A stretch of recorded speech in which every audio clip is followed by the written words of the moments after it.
So hours after our ambassador and 3 others are killed in Benghazi, the president of Libya says it was an attack with possible terror links, correct? Yes, sir, that's what I recall.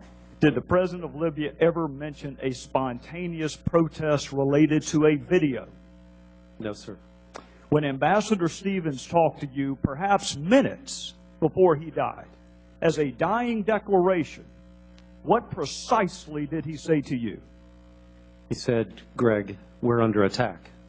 Would a highly decorated career diplomat have told you or Washington had there been a demonstration outside his facility that day? Yes, sir, he would have. Did he mention one word about a protest or a demonstration? No, sir, he did not. So fast forward, Mr. Hicks, to the Sunday talk shows and Ambassador Susan Rice.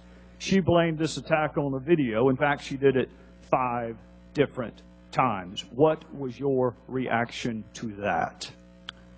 I was stunned. My jaw dropped. And I was embarrassed.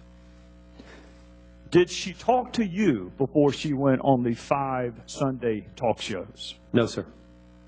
You were the highest ranking official in Libya at the time, correct? Yes, sir.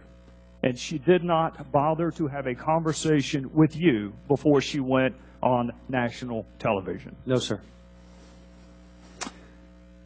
So Ambassador Rice directly contradicts the evidence on the ground in Libya. She directly contradicts the president of Libya. She directly contradicts the last statement uttered by Ambassador Stevens. Mr. Hicks, who is Beth Jones? Beth Jones is the Acting Assistant Secretary for Near Eastern Affairs at the State Department. I want to read an excerpt from an email she sent, and you were copied on it. And by the way, Mr. Chairman, for our colleagues who like to trumpet bipartisanship, this would be a wonderful opportunity to demonstrate it. Some of these emails, even though they're not classified, have not been released, Mr. Chairman, including the one that I'm going to read from.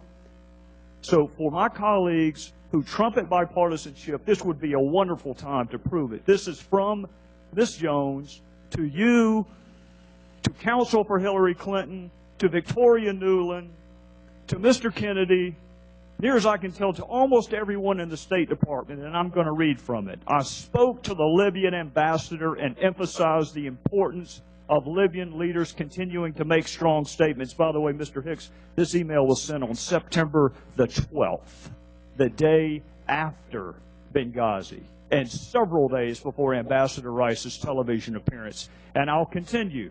When he said his government suspected that former Gaddafi regime elements carried out the attacks, I told him that the group that conducted the attacks, Ansar al-Sharia, is affiliated with Islamic terrorists.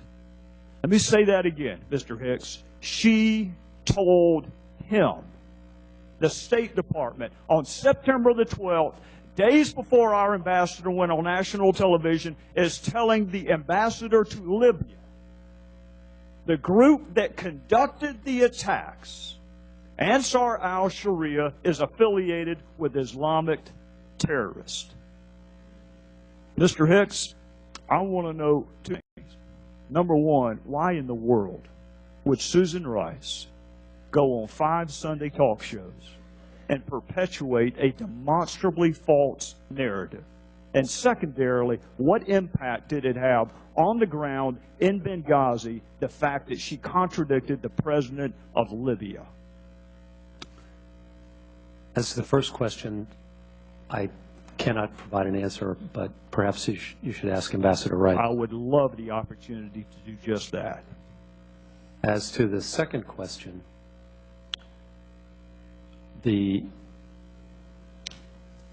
at the time we were trying to get the FBI to Benghazi to begin its investigation.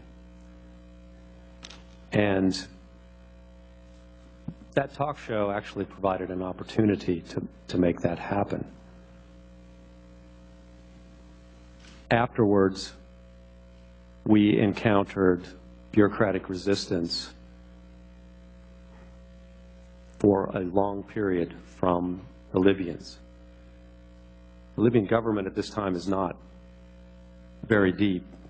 President, prime minister, deputy prime ministers, ministers, all capable people.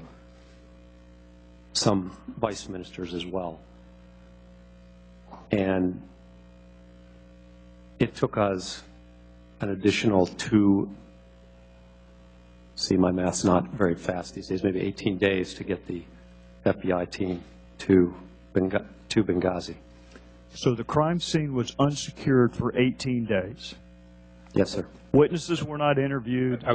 Would the gentleman would please finish up? We're going to try and move along. Yes, I will move on. We will finish this if there is a second round. Thank you, Mr. Hicks.